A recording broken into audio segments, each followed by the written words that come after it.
incubation. A woman is also, very important word, an incubator. God designed the female to be an incubator. Her whole body is incubation. An incubator is something that gives life to everything. Whatever you give an incubator, it gives it life and it gives it back to you. Whatever you give an incubator, it multiplies, it gives it back to you. That's why women must be careful what they listen to and who they listen to and what they hear. Because women incubate everything. If you give a woman a word, she gives you a sentence back. If you give her a sentence, you get a paragraph. You know I'm speaking the truth. If you give her a paragraph, you're going to get yourself a book. If you give a woman one sperm, you're going to get a sperm back. She's going to give it life, multiply it, and give you what? A baby?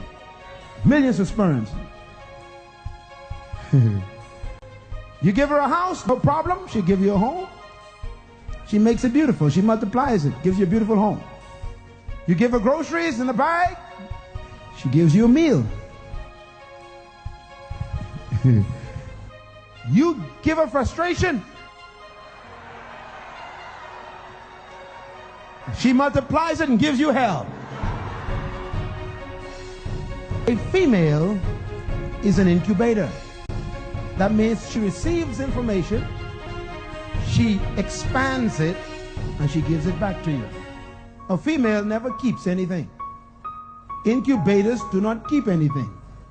Now they may hold it for a while, but you will eventually get it back. And it'll never come back the way you gave it. It comes back multiplied.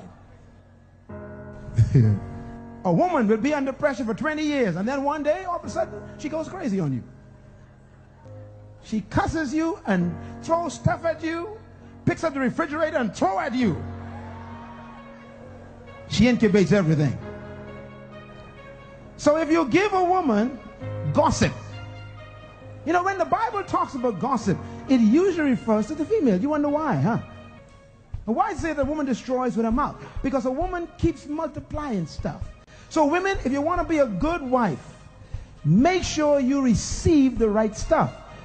Because whatever you receive, you're going to multiply, remember, and you're going to give it to your husband. So if you're on the phone talking all day to a woman who's divorced and you're not,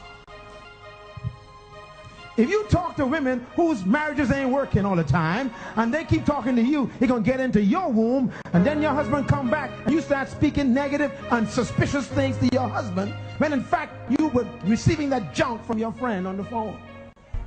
No wonder why Peter says, women, be like Sarah, live a quiet life, have a quiet spirit, don't be noisy, don't be gossipers. Why? Whatever you receive, you dump on your husband. Watch those soap operas you're watching all the time. You're an incubator. You produce what you keep listening to.